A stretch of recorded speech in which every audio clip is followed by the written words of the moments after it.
There's a kind of silence that lives on military bases, not the quiet of empty rooms or sleeping towns. This silence breathes. It watches.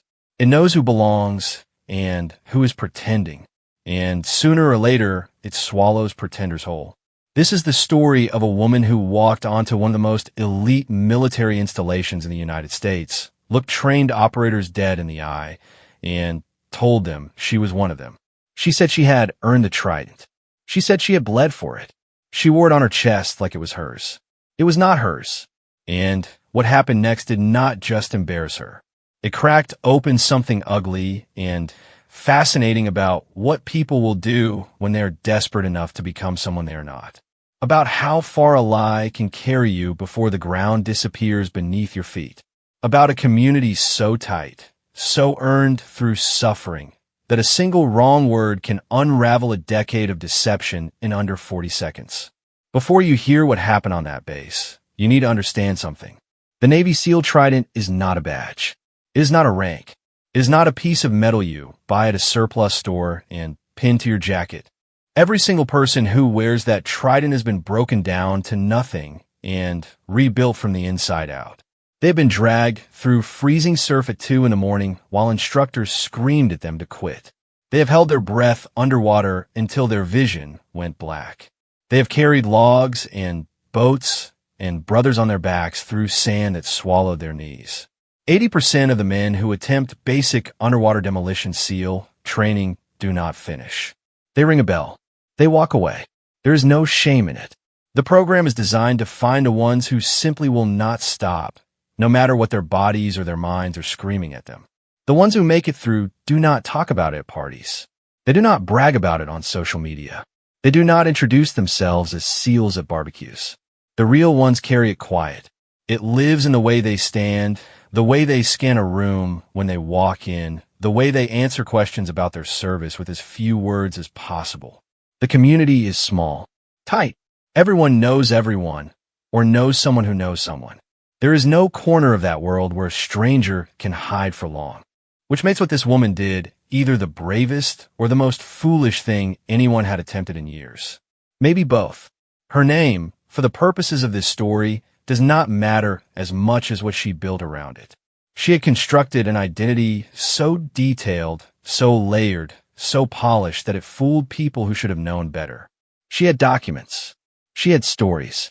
She had the vocabulary, the acronyms, the references to specific training evolutions that only someone on the inside would know. She had been doing her homework for a long time. Years, probably. She had studied the culture the way a method actor studies a role, absorbing the language and the posture and the quiet confidence until it sat on her like a second skin. She first appeared on the radar of a small veterans organization in the southwestern United States. She showed up at a fundraiser wearing a black polo shirt with an embroidered trident on the chest. Her hair was pulled tight.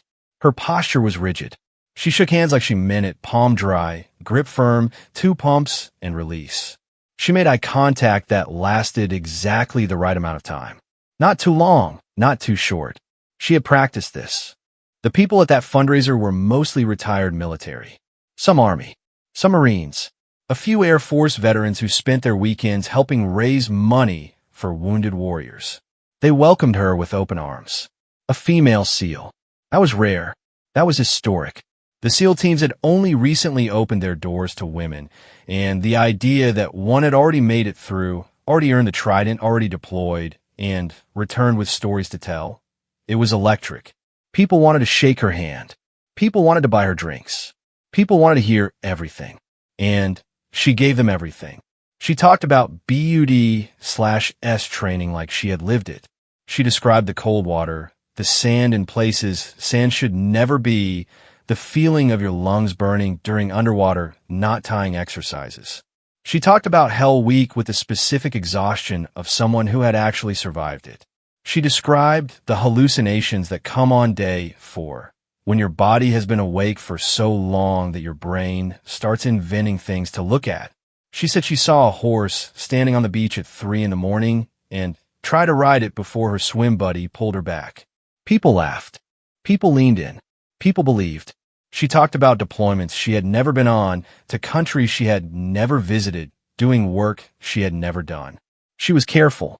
She never named specific missions. She never dropped classified details.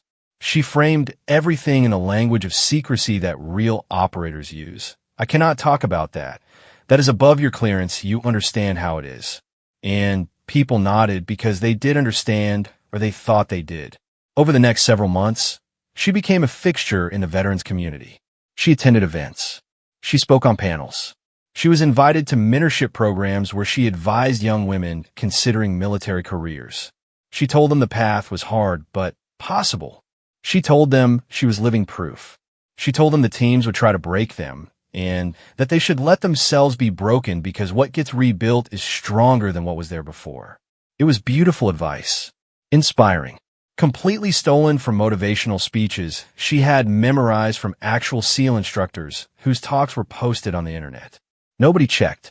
That was the thing. For months, nobody checked. And why would they? She was articulate. She was convincing. She carried herself with the kind of quiet authority that people associate with special operations. She did not boast. She did not showboat.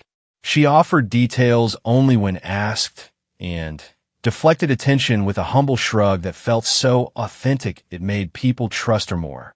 The veterans organizations she moved through are built on trust. When someone says they served, the default is belief. The community does not demand DD 214s at the door.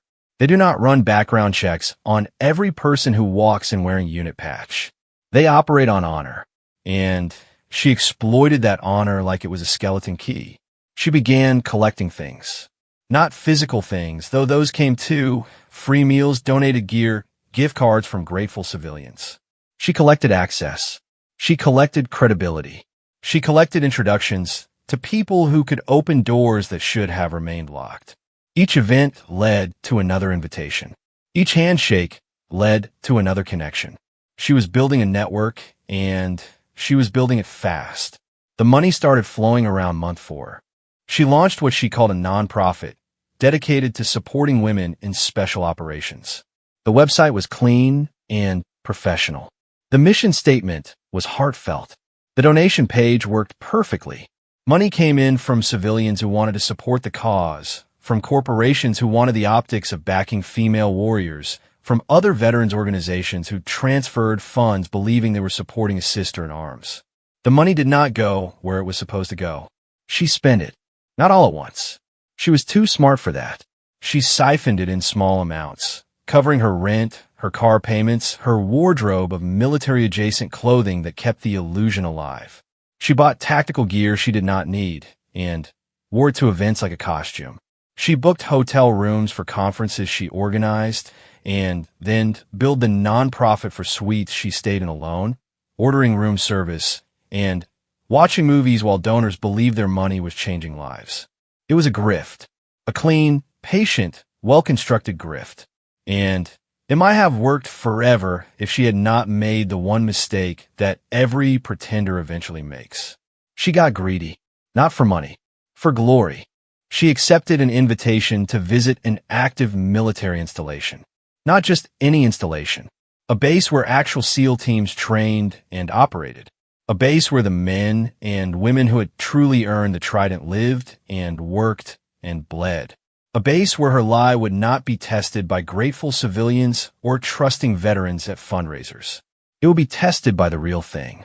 The invitation came through a connection she had made at a high-profile charity gala. A retired officer who still maintained close ties with the active duty community. He was impressed by her. He wanted to introduce her to the current generation. He thought it would be good for morale. A woman who had made it through, coming back to show the new recruits what was possible. She should have said no. Every survival instinct she possessed should have fired at once, screaming at her to decline, to make an excuse, to say she was deployed or injured or out of the country. She had built the perfect lie for the civilian world. The civilian world did not ask hard questions. The civilian world did not have access to personnel databases. The civilian world wanted to believe her because believing her felt good. The military world was different. The military world was a closed system with closed records, and closed mouths, and the kind of institutional memory that stretches back decades. Someone would know someone. Someone would check something. Someone would ask a question that had no right answer except the truth, and the truth was the one thing she could not give. She said yes. She said yes because by that point, she had been living inside the lie for so long that the walls between performance and identity had started to dissolve. She believed it. Not fully. Not in the logical part of her brain that still knew she had never set foot in Coronado, never touched the cold Pacific at midnight, never heard an instructor's voice breaking through the fog of exhaustion, telling her to quit. But in a part of her brain that had rehearsed the stories so many times they had worn grooves in her memory, she believed it the way an actor believes in the character after 1,000 performances. The role had consumed the person. She arrived at the base on a Tuesday morning. The sky was that flat military gray that makes everything look like a photograph from a training manual. She was wearing pressed khakis and a polo shirt with no trident this time. She had been smart enough to dress down. She carried a small bag with a leather portfolio inside, the kind officers carry to briefings. She had business cards. They listed her name, her fake rank, and the acronym of her fake nonprofit. The gate guards checked her ID. She had a visitor pass arranged through the retired officer who had invited her. The pass was legitimate. It had been processed through proper channels. She was expected. She drove onto the base and parked in a visitor lot near the administrative buildings. The base was alive with the organized chaos of military life. Trucks moving, personnel jogging in formation, the distant crack of gunfire from a range somewhere behind the tree line. She sat in her car for 3 minutes before getting out. She was breathing in a pattern, 4 counts in, 4 counts hold, 4 counts out. Box breathing. She had learned it from a YouTube video about stress management for operators. The retired officer met her in the parking lot. He was tall, gray at the temples, with a permanent squint of a man who had spent too many years looking through scopes and into sun. He shook her hand and told her how glad he was that she could make it. He said the guys were excited to meet her. He said the commanding officer had cleared her for a tour and an informal talk with some of the newer team members. She smiled. She thanked him. Her voice was steady. Her hands were dry. She had prepared for this the way she prepared for everything, obsessively, meticulously, with the focus of someone who understands that a single wrong detail can collapse an entire architecture of deception. They walked toward a building that looked like every other building on the base, beige, functional, the architectural equivalent of a blank stare. Inside, the hallways smelled like floor wax and coffee. There were framed photographs on the walls. Team photos. Deployment photos, memorial photos of operators who had not come home. She glanced at them as she walked past and felt something that might have been guilt, or might have been the ghost of guilt, or might have been nothing at all. They entered a conference room where a dozen men were waiting. Some sat. Some stood against the walls with their arms crossed. They were not in dress uniforms. They wore operational clothing, the kind of practical, broken-in gear that comes from actual use rather than catalog purchases. Their faces were calm, but watchful. They had the relaxed alertness of people who assess threats for a living. The retired officer introduced her. He gave her name, her supposed background, her supposed accomplishments. He mentioned her nonprofit. He mentioned her BUD/S class number, a detail she had given him weeks ago, a number she had pulled from publicly available records of a class that had graduated years earlier. The room was polite. A few nods. A few tight smiles. Someone in the back shifted his weight from one foot to the other. She began to speak. She thanked them for having her. She talked about the importance of mentorship, of keeping the SEAL community connected across generations. She talked about the challenges women faced in special operations and how the culture was evolving. She was articulate. She was composed. She hit every note she had rehearsed. Then, a man in the second row asked her a question. It was a simple question, the kind of question that would mean nothing to a civilian. He asked her about a specific instructor at BUD/S. He used a nickname, not the instructor's real name. A nickname that the students had given this particular instructor a nickname that lived only inside the walls of the Naval Special Warfare Center, passed down from class to class like oral tradition. She paused. The pause was 1 second too long. She recovered. She smiled and said something vague about remembering him differently, about how instructors blurred together during Hell Week, about how her memory of that period was fragmented by exhaustion. It was a reasonable answer. It was the kind of answer a real graduate might give. But the man who asked the question did not blink. He did not nod. He looked at her the way a mechanic looks at an engine that is making a sound it should not be making. Another man asked a question. This one was about a specific phase of training, a specific exercise, a specific location on the beach where a specific evolution took place. He described it in terms that were technically accurate, but contained a deliberate error, a wrong detail planted like a tripwire. She stepped on it. She agreed with the detail. She confirmed something that was not true, something that anyone who had actually been there would have corrected without thinking. It was a small thing, a direction, left instead of right, north instead of south, the kind of mistake that means nothing to the world and everything to the people in that room. The air changed. It did not change the way air changes in movies, with dramatic music and slow-motion glances.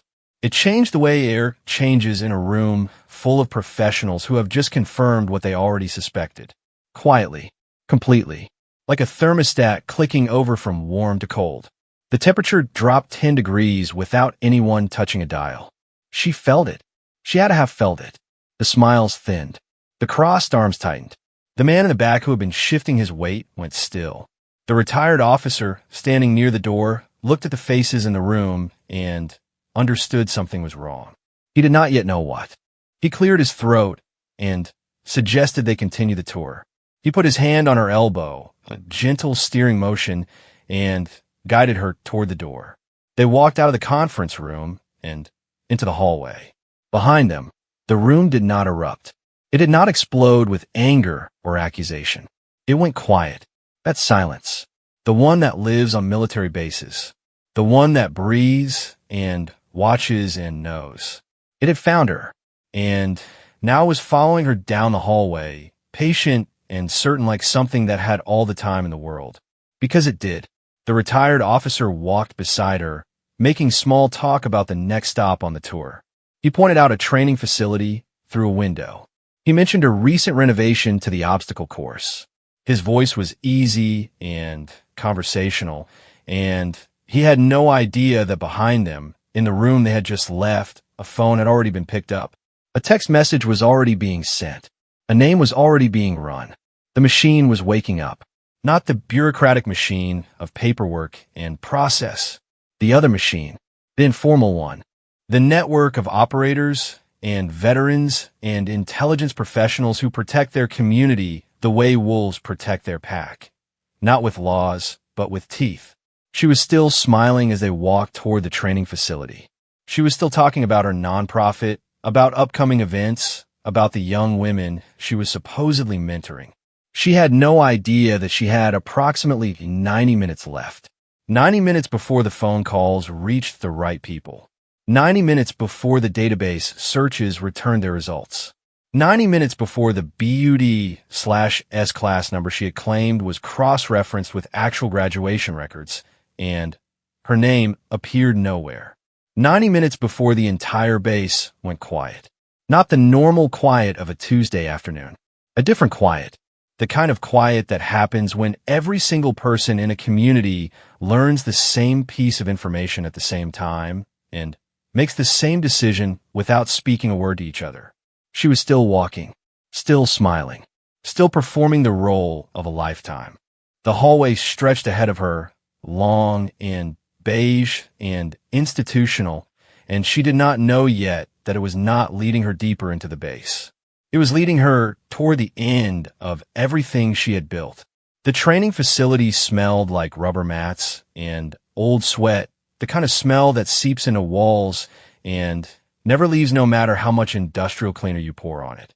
She stood in the doorway with the retired officer beside her, looking out at a space designed to break human beings into their smallest parts and see what was left.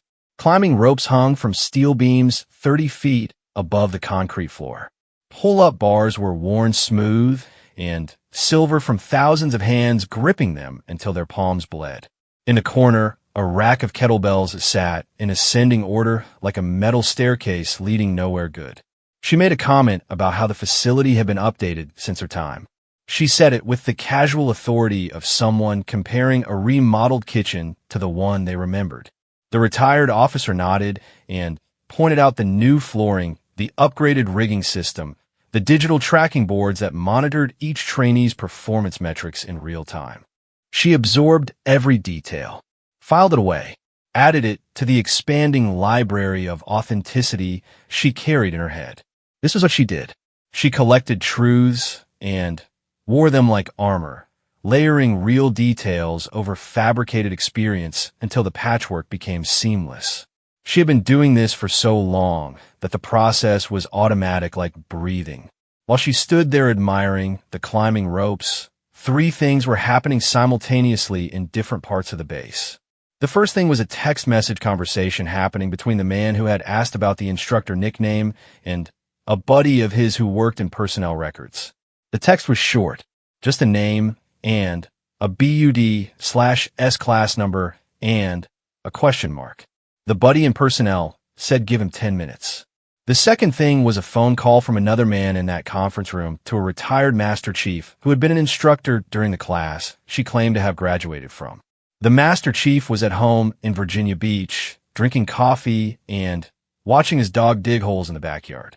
He answered the phone on the second ring. He listened. He said no. He said that name had never been in his class. He said he remembered every single person in every single class he had ever trained, and that name was not one of them. He did not say this with anger.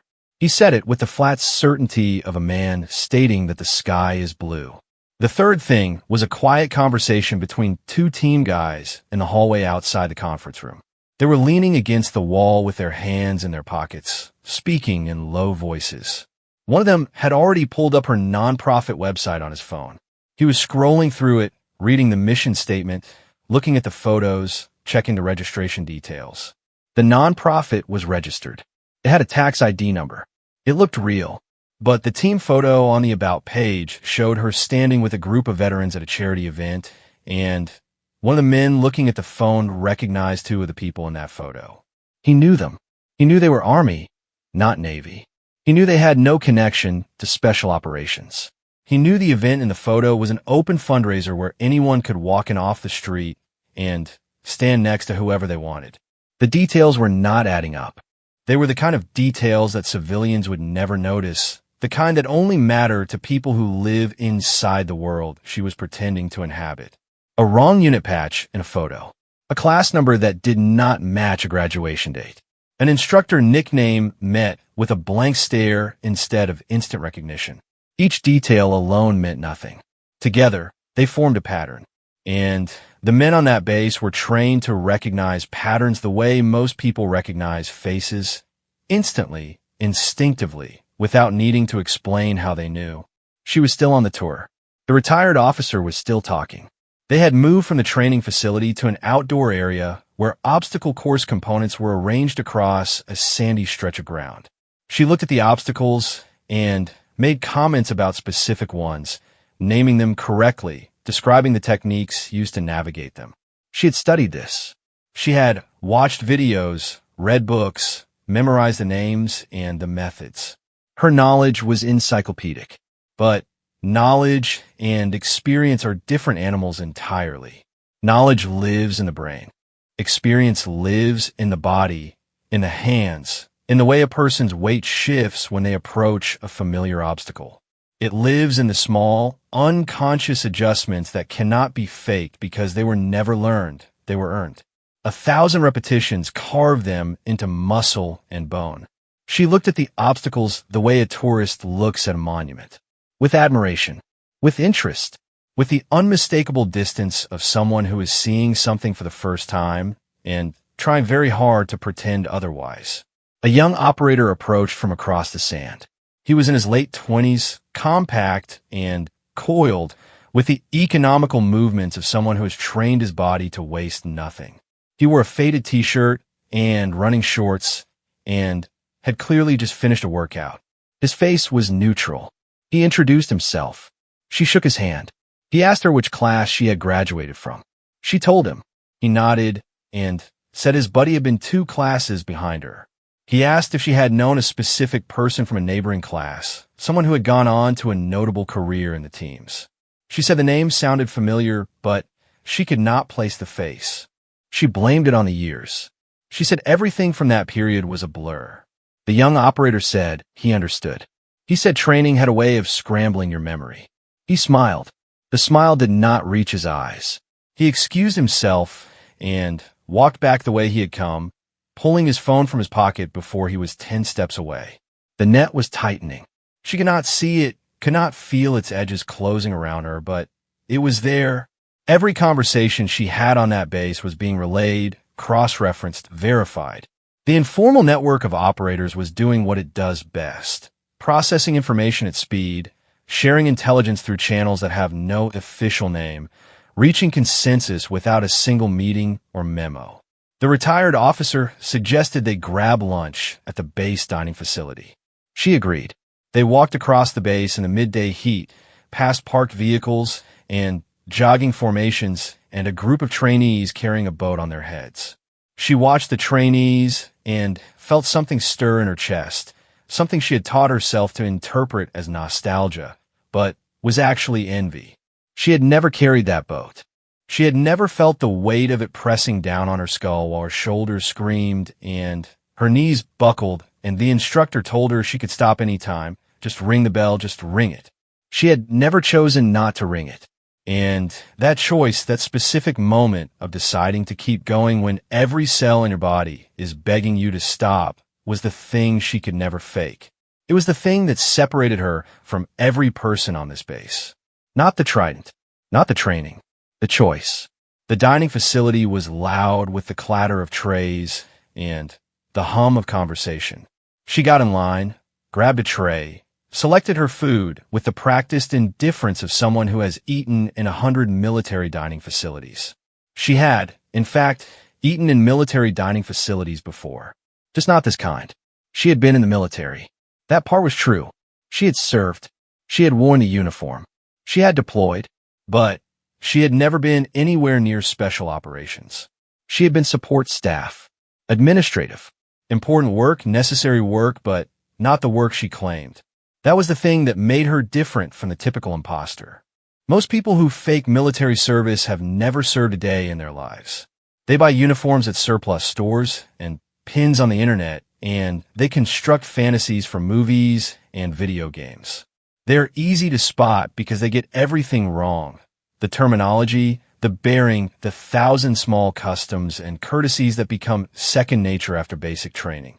She got most of it right because she had lived the military life, just not the version she was selling. She knew how dining facilities worked. She knew the rhythms of base life. She knew the language. She just did not know the specific, insular, intensely guarded language of the teams. And that gap, narrow as it was the gap that was about to swallow her. They sat at a table near the window. The retired officer ate and talked about upcoming events, about a memorial service for a fallen operator next month, about a golf tournament fundraiser in the spring. She listened and nodded and made appropriate sounds of interest. She was running on autopilot now, the performance so practiced that it required almost no conscious effort. Her phone buzzed in her pocket. She ignored it. It buzzed again. She excused herself and checked it under the table. It was a message from someone in her network, another veteran she had connected with at a fundraiser months ago. The message was short. It said, "Someone is asking questions about you." She read it twice. Her face did not change. She put the phone back in her pocket and picked up her fork and took a bite of mashed potatoes that tasted like library paste. "Someone is asking questions about you." 6 words. The mashed potatoes turned to cement in her mouth. She chewed. She swallowed. She took a drink of water. She looked at the retired officer and said something about the food being better than she remembered. He laughed. She did not know who was asking or what they were finding. She did not know that by this point, the Master Chief in Virginia Beach had already made 3 more phone calls. She did not know that the personnel records search had come back empty. She did not know that her nonprofit's financial records were being pulled by someone who knew someone at the IRS. She did not know that a photograph of her from the fundraiser was being circulated in a group chat with 47 members, all of them current or former operators, and that the caption under the photo was a single word: fake. The word moved through the network like a signal flare. It reached people on the base where she was sitting.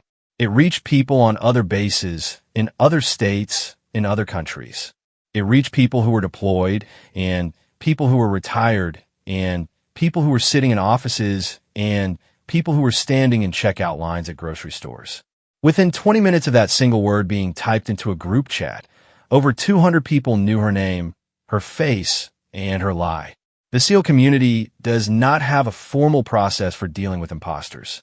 There is no tribunal. There is no court-martial for civilians pretending to be something they are not. Stolen valor, in many cases, is not even a crime in the technical legal sense, depending on the jurisdiction and the specific nature of the deception. What the community has instead is something older and more effective than any legal process.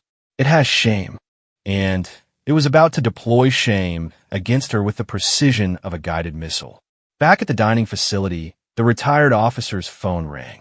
He looked at the screen, and his expression shifted. Not dramatically, just a tightening around the eyes, a slight flattening of the mouth. The kind of micro-expression that most people would miss, but that she should have caught if she were truly who she claimed to be. Operators read faces the way musicians read sheet music, automatically, constantly, without conscious effort. She did not notice. She was looking at her mashed potatoes. He excused himself to take the call. He stepped outside the dining facility and stood in the sun with his back to the window. She could see him through the glass. She could see his posture change as he listened. His shoulders drew back. His free hand, which had been relaxed at his side, curled into a fist that he held against his thigh. He turned his head slightly and looked back through the window at her, and in that single glance she should have seen everything she needed to see. She was picking at her green beans. He ended the call and stood outside for another 30 seconds, staring at the ground. Then he came back inside and sat down across from her and folded his hands on the table. His face was different now. The warmth was gone. The easy conversational energy that had carried the morning was gone. What replaced it was something controlled and cold, the professional restraint of a man who is furious but has spent decades learning how to channel fury into discipline. He said they needed to talk. She looked up from her tray. Her fork was still in her hand, a piece of green beans speared on the tines. He said he had just received a phone call. He said the phone call was about her. He said the things he had been told were very serious, and he wanted to give her an opportunity to address them directly before this went any further. The dining facility continued its noise around them. Trays clattering, people laughing. Someone dropped a glass, and it shattered on the tile floor, and a few people clapped the way military people always clap when someone drops something, that sarcastic little round of applause that is its own tradition. She put her fork down. He asked her a question. He did not ask if she was a SEAL. He did not ask if she had graduated from BUD/S. He asked something more specific, more surgical. He asked her to name the officer in charge of her training class. Not the BUD/S class, she had claimed. Her actual training class. The one she would have attended when she first entered the Navy. It was a pivot, a redirection. He was not asking her to defend the lie anymore. He was asking her to tell the truth instead. He was giving her an exit ramp, a chance to come clean on her own terms, to say the words herself before someone else said them for her. She stared at him for 4 seconds. 4 seconds is a long time when someone is looking at you and waiting for an answer, and the answer will determine whether you walk out of this building with any dignity at all. She started to speak. She started to construct another layer of the lie, another deflection, another vague reference to classified information and operational security and things she could not discuss. The words were forming in her mouth, familiar and comfortable, the same words that had carried her through 100 conversations with 100 people who had believed her. But Something in his eyes stopped her. He knew. She could see that he knew. Not suspected. Knew. With the absolute certainty of someone who has received confirmed intelligence from multiple independent sources. He was not asking because he needed the answer. He was asking because he wanted her to hear herself say it. She closed her mouth. She opened it again. She said she could explain. He said he was sure she could. He said she had clearly been explaining things very well for a very long time. He said that was the problem. The dining facility felt smaller. The noise felt louder. The walls felt closer. She was aware of her own breathing in a way she had not been since she first started this, since the first time she pinned on a trident that did not belong to her, and walked into a room full of people who took her at her word. He stood up. He told her that several members of the team had already verified that she had never attended BUD/S, had never been assigned to any SEAL team, had never held the rating or the qualification she claimed. He told her that her nonprofit was being looked into and that the financial irregularities were going to become someone else's problem very soon. He told her that she needed to leave the base immediately and that her visitor pass was being revoked. He said all of this without raising his voice. He said it the way a surgeon describes a procedure. Clinical, precise, with no more emotion than the task requires. She did not argue. That surprised him. He had expected denial, deflection, maybe tears. He had prepared himself for a performance, one more act in a show that had been running for years. Instead, she picked up her tray, carried it to the conveyor belt by the kitchen window, set it down, and walked toward the door. Her hands were shaking. She could feel the tremor starting in her fingers and working its way up her arms, and she pressed her palms flat against her thighs as she walked, trying to hold herself still from the outside in. The door was 20 steps away. 15. 10. She could feel eyes on her. Not everyone in the dining facility knew what had just happened, but some did. The ones who knew were watching her walk with the particular attention of people witnessing something they will talk about later. She reached the door and pushed it open, and the sunlight hit her face like a flashbulb. She stood on the concrete step and blinked, and for one disoriented moment, she did not know which direction the parking lot was. The retired officer appeared behind her. He did not touch her arm this time. He walked beside her with 3 feet of space between them, the precise distance of someone who is escorting rather than accompanying. The difference would have been invisible to a camera, but it was enormous to anyone who understood the language of military body mechanics. They walked across the base in silence. The same route they had taken that morning, past the same buildings and vehicles and jogging formations. Everything looked the same, but nothing felt the same. The base had shifted around her. She was no longer a guest. She was a foreign body, and the immune system had identified her, and the rejection was already underway. When they reached the parking lot, he stopped. She stopped. They stood beside her car in the flat gray light, and he looked at her with an expression that was not angry, and was not sad, and was not disgusted. It was tired. The specific tiredness of a man who has spent his life defending something sacred and has just watched someone try to steal it for profit. He told her she should consider getting a lawyer. He told her the financial aspect of what she had done was likely criminal and that the people who had donated to her nonprofit were going to want answers. He told her that the SEAL community had a long memory and that whatever anonymity she had enjoyed was over. She nodded. She got her car. She put the key in the ignition, and her hand was still shaking, and it took her 2 tries to turn it. The engine caught, and she sat there with her hands on the steering wheel at 10 and 2, staring through the windshield at the beige buildings of a base she never should have entered. She drove to the gate. The guards checked her out. The process took longer than it should have. The guard looked at her pass, looked at his screen, looked at her. He made a phone call. He looked at his screen again. Then he handed the pass back and waved her through with the mechanical courtesy of someone following orders he does not need to understand. She drove off the base and onto the highway and merged into traffic and became anonymous again, just another car in a stream of cars, just another person in a world of people, and the base grew smaller in her rearview mirror until it disappeared behind a curve in the road. Behind her, on the base, the quiet was spreading. Word had reached the commanding officer. Word had reached the public affairs office. Word had reached the legal department. Word had reached every building and every office and every training area on the installation. People were talking in low voices. People were shaking their heads. People were pulling up her nonprofit website and her social media profiles and her photographs from veterans events and spreading them across screens like evidence on a detective's desk. The group chat with 47 members had grown to over 100. Screenshots were being shared. Donation receipts were being collected. People who had given money to her nonprofit were being contacted and informed.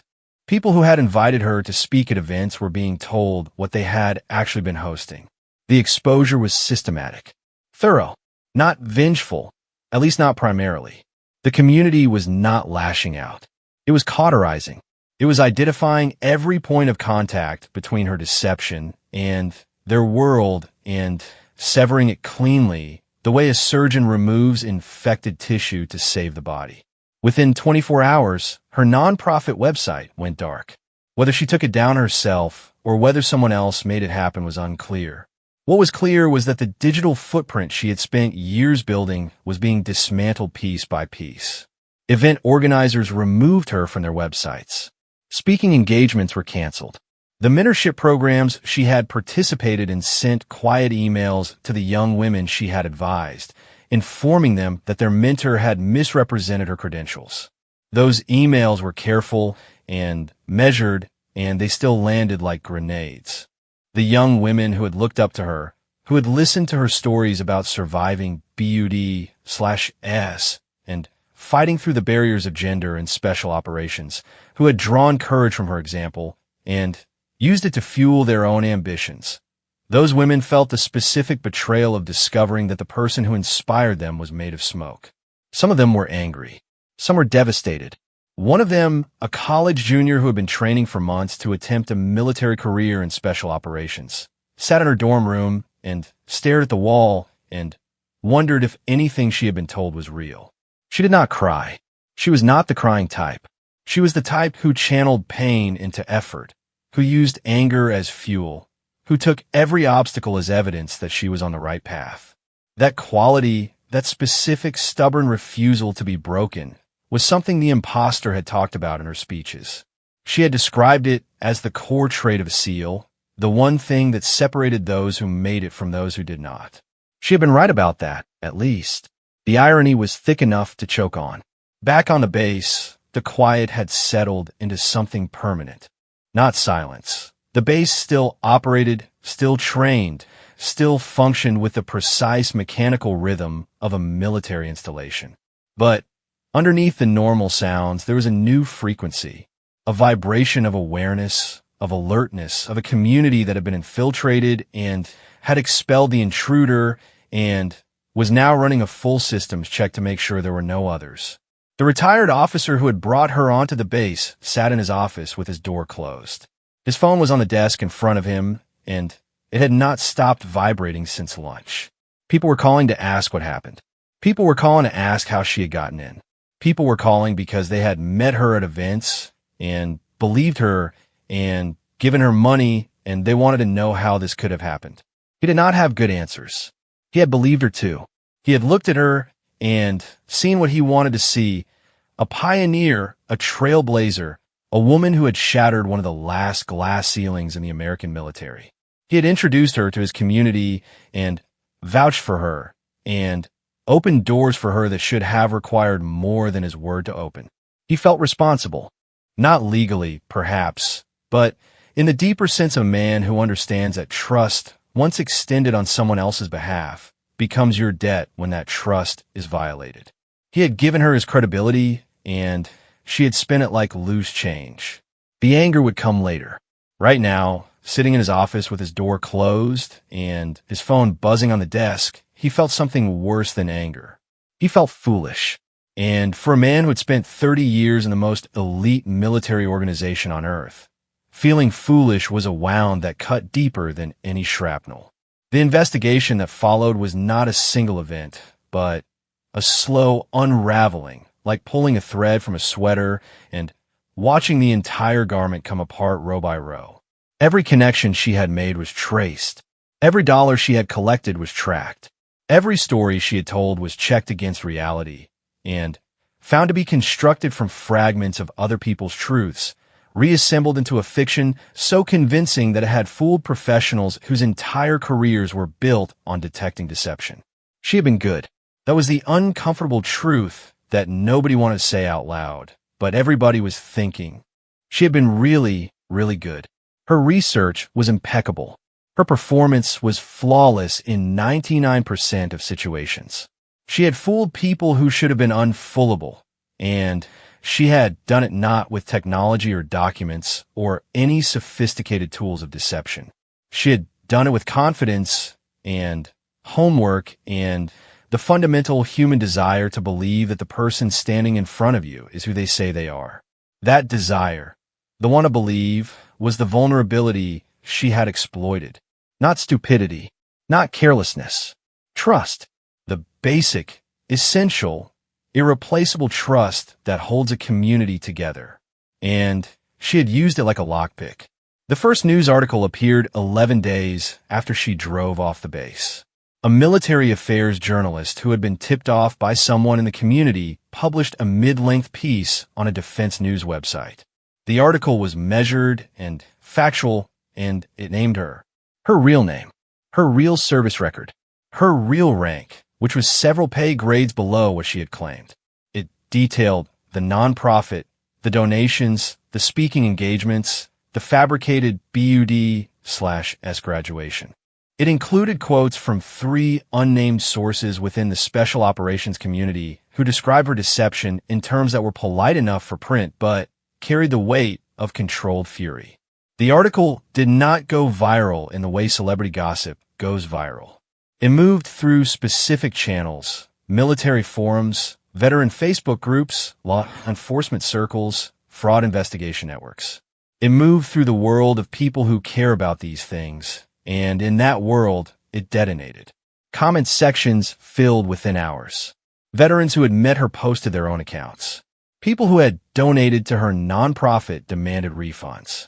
Event organizers who had put her on stages released statements distancing themselves from her with the panicked energy of people trying to outrun a fire they did not start but are now standing downwind of. She disappeared. Not dramatically. Not the way people disappear in movies with packed suitcases and midnight flights to countries without extradition treaties. She disappeared the way ordinary people disappear in the age of the internet. She deleted her social media accounts, she stopped answering her phone, she vacated her apartment, and she became a ghost in a world that was suddenly very interested in finding her. The nonprofit was shut down by state regulators within 3 weeks. The financial audit revealed what everyone suspected. The money had not gone to supporting women in special operations. It had gone to her rent, her car, her wardrobe, her travel expenses to the events where she collected more money. There was no program. There was no mentorship infrastructure. There were no grants or scholarships or any of the things the donation page promised. There was a woman with a website and a bank account and a story good enough to keep the deposits coming. The total amount was not enormous by fraud standards. Low 6 figures spread over nearly 2 years. Enough to live on, not enough to get rich. She had been playing a long game for modest stakes, which suggested that the money was never the primary motivation. If it had been, she would have scaled up faster, taken bigger risks, pushed harder. She would have incorporated in multiple states, applied for government grants, leveraged the connections she was making into larger and more lucrative opportunities. She did not do any of that. She kept the operation small and personal and intimate. She went to events. She shook hands. She told stories. She looked people in the eye and let them see what they wanted to see. The money was a byproduct. The real currency was the identity. That distinction mattered, though not in the way she might have hoped. It mattered because it pointed to something deeper and more troubling than simple greed. Greed is easy to understand. Greed has a logic to it. You want money, you take money, you spend money. What she had done was more complicated. She had stolen a life, not a wallet.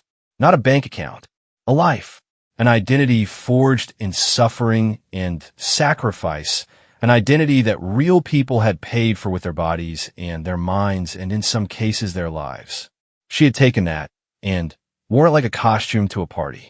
The veterans community understood this distinction instinctively. This was why the reaction was so intense and so sustained. It was not about the money, though the money made it criminal. It was about the desecration. The trident is earned through a specific kind of suffering, a voluntary suffering that strips away everything comfortable and familiar and leaves only the essential question: will you quit or will you continue? Every person who wears that trident answered that question under conditions designed to make quitting the only rational choice. They continued anyway. And the bond between them is built on the shared knowledge that every single one of them made that same irrational choice at the same impossible moment. She had not made that choice. She had never been asked to make it. She had skipped to the end of the story and claimed the reward without paying the price. And the people who had paid that price felt it like a physical violation.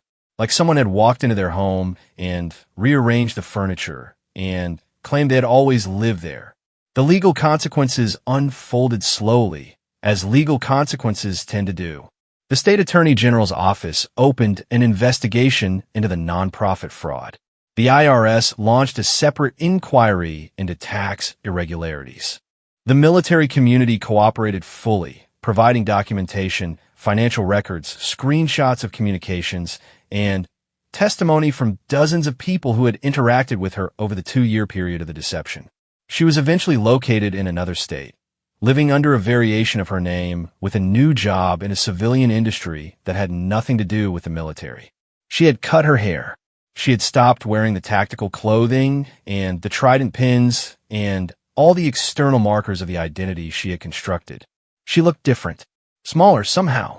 The confidence that had been her most effective tool was gone, replaced by the hunched, averted gaze posture of someone who knows they're being watched. When contacted by investigators, she cooperated. That was unexpected.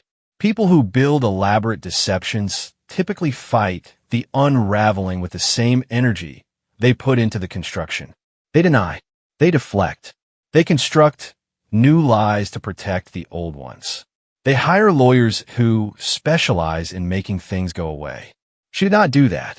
She answered questions. She provided financial records. She explained, in detail that surprised the investigators, exactly how she had built the deception and exactly how she had maintained it and exactly how much money had passed through the nonprofit and exactly where it had gone. She did this not out of guilt or not entirely out of guilt. She did it because she was tired. The deception had been exhausting. Maintaining a false identity is not a passive act. It is a constant, active performance that requires vigilance at every moment. Every conversation is a minefield. Every new person is a potential threat. Every question might be the one that pulls the thread that unravels everything. She had been living like that for 2 years, and the base visit had been a moment when the effort finally exceeded her capacity. She told the investigators that the lie had started small. She said she had been in a bar after leaving the military, still wearing her veteran status like a warm coat in cold weather, and someone had asked her what branch. She said Navy. They asked what she did, and something in her, some impulsive, reckless, desperately unhappy thing, said the words. Special operations. 2 words. That was all it took. The reaction was immediate. The person's eyes widened. Their posture changed. Their voice dropped into the reverential register that civilians use when they encounter someone who has done something extraordinary. And she felt for the first time in longer than she could remember seen. Not seen as who she was, a mid-ranking veteran with an undistinguished service record and a growing collection of disappointments. Seen as who she wanted to be, who she felt she should have been, who she would have been if the world had been arranged differently, if she had been born at a different time, or in a different body, or with a different set of circumstances. That feeling was the drug, not the money, not the access, not the free meals, or the handshakes, or the standing ovations at charity events. The feeling of being seen as extraordinary. The feeling of walking into a room and watching it rearrange itself around her, watching people sit up straighter and listen harder and treat her words like they contained something precious. She had been ordinary her entire life. Not bad, not unsuccessful, ordinary. The kind of person who fills out the middle of the bell curve, who does competent work and earns competent pay and lives a competent life that nobody will remember or write about or make a movie about. She had served her country and done it adequately and come home to a world that said thank you for your service and then forgot about her before the sentence was finished. The special operations claim changed everything. It made her story worth telling. It made her presence worth requesting. It made her a person who mattered in rooms where she had previously been invisible. She had not planned the fraud. She insisted on that. And the investigators were inclined to believe her, not because they trusted her, but because the pattern supported it. The nonprofit came later, months after the initial lie, when the momentum of the deception created opportunities she had not anticipated. People wanted to give her money. People wanted to support her cause. She had not asked for it at first, but when it appeared, she took it, and once she took it, she could not stop taking it without exposing the entire structure. That was the trap of the lie. It demanded escalation.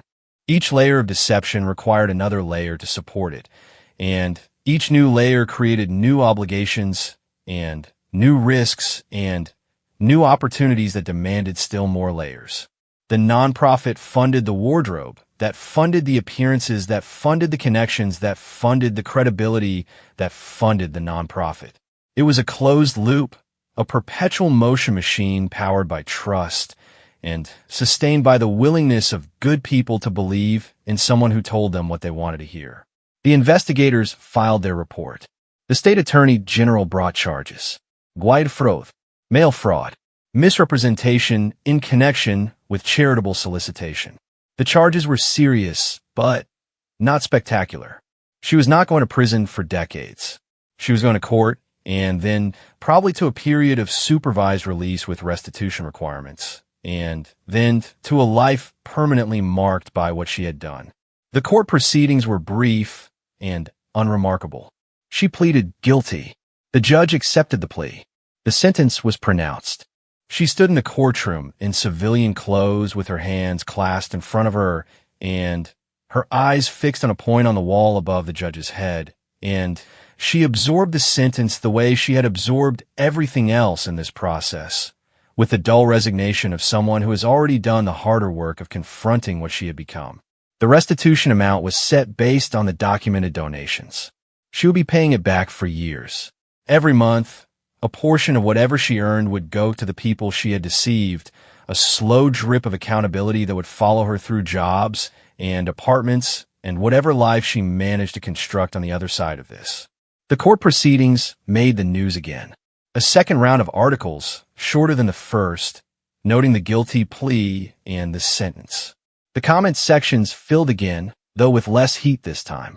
The community had already processed its anger. What remained was a colder, more permanent thing. A cautionary tale that would be referenced every time someone new was caught faking military credentials, a data point in the ongoing war between imposters and the communities they prey upon. But the story did not end in the courtroom.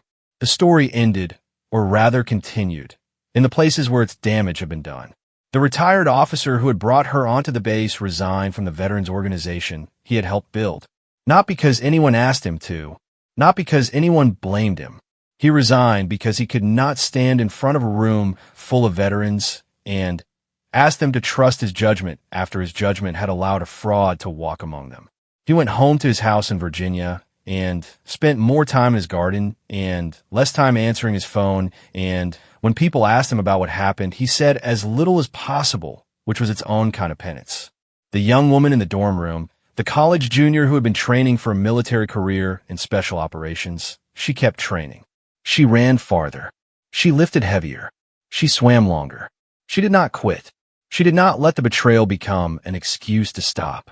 Instead, she used it the way anger is supposed to be used, as fuel.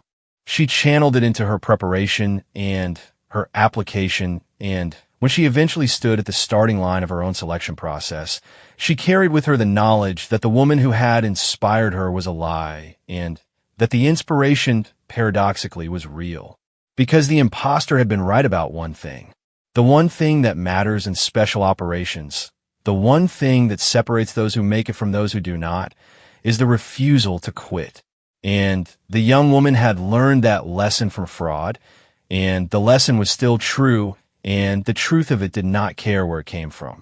That was the cruelest irony of the entire story.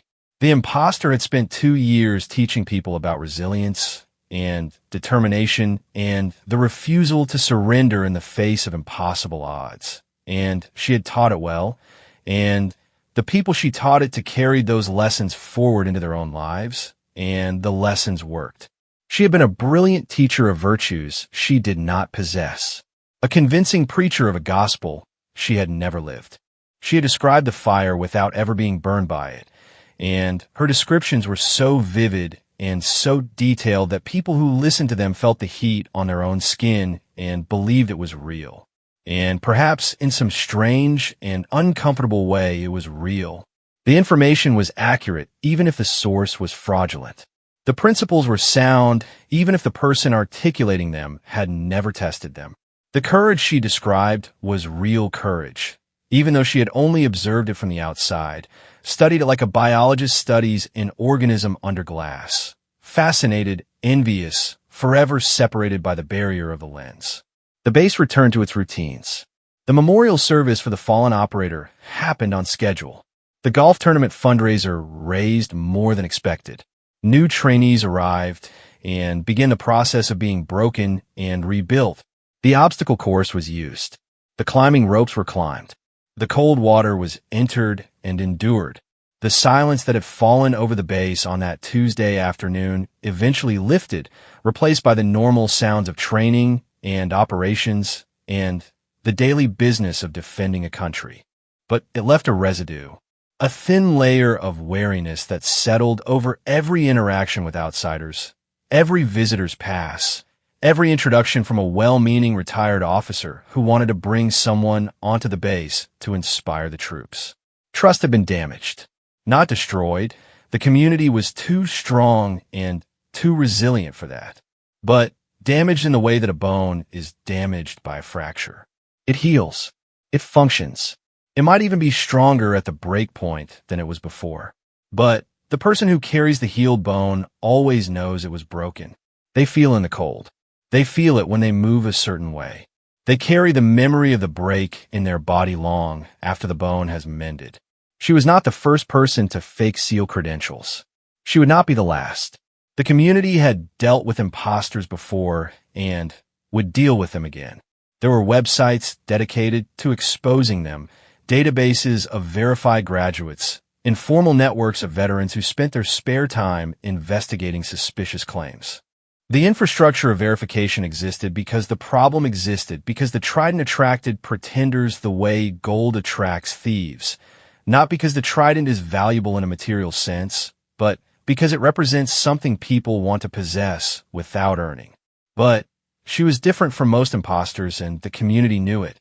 She was different because she was not a random civilian with a fantasy. She was a veteran. She had served. She had worn the uniform and taken the oath and lived the life, just not the version of the life she wanted. She was different because her deception came not from ignorance of the military, but from intimacy with it. Not from a lack of service, but from a dissatisfaction with the service she had given. She knew enough to be dangerous. She knew enough to be convincing. She knew enough to get onto a base full of the most elite warriors in the world and sit in their conference room and look them in the eye and tell them she was one of them. And for a few hours, on a gray Tuesday morning, she was. Not really. Not in any way that mattered. Not in the way that the men in that conference room were the men who had survived Hell Week and combat deployments and the particular loneliness of a life spent in the shadows. Not in any earned or authentic sense, but in the sense that she had stood among them and spoken their language and shared their space and breathed their air, and for one brief, impossible morning had lived inside the identity she had built from stolen parts. In that sense, she had been there. She had tasted it. And then the questions came, and the silence followed, and the taste turned to ash. The base moved on. The community moved on. The young woman in the dorm room graduated and began her own military career. The retired officer eventually returned to volunteer work, older and more careful. The donors got some of their money back and learned a lesson about verification that they wish they had not needed to learn. And somewhere in another state, under a variation of her name, a woman who had once pretended to be extraordinary went back to being ordinary. She went to work. She paid her restitution. She kept her head down and her mouth shut, and she did not talk about the military or special operations or the Trident or any of it ever to anyone. At night, alone, she sometimes thought about that conference room, about the faces of the men who had looked at her with professional courtesy before the questions started and professional certainty after. She thought about the retired officer's face in the dining facility when he came back from the phone call. She thought about the gate guard who took too long to check her out. She thought about the highway and the base shrinking in her mirror and the silence that had followed her off the installation and into her car and down the road and into her life. That silence never fully left. It lived in the pauses between her words when people asked about her past. It lived in the way she avoided certain topics and certain places and certain types of people. It lived in the gap between who she had pretended to be and who she actually was, a gap that had once been filled with performance and was now filled with nothing. She had wanted to be extraordinary. She had wanted it with the deep, aching, irrational want of someone who believes they were meant for something greater than what they got. And in the absence of actual extraordinariness, she had manufactured it. She had built it from research and rehearsal and the raw materials of other people's suffering. She had worn it and displayed it and profited from it, and for a while it had worked. Then she walked onto a base where the real thing lived and breathed and trained and fought, and the real thing looked at her and saw through her the way light passes through glass, completely, instantly, without effort. The base went quiet that day. It went quiet the way a forest goes quiet when something unnatural enters it, when the birds stop singing and the insects stop buzzing and everything holds still and watches until the intruder is identified and expelled. She was identified. She was expelled. The birds started singing again. And the base, that strange and sacred place where ordinary people are transformed into extraordinary ones through a process of suffering that most human beings cannot imagine and would not volunteer for, went back to the work of making warriors. It did not need her story. It had its own. The real ones always do.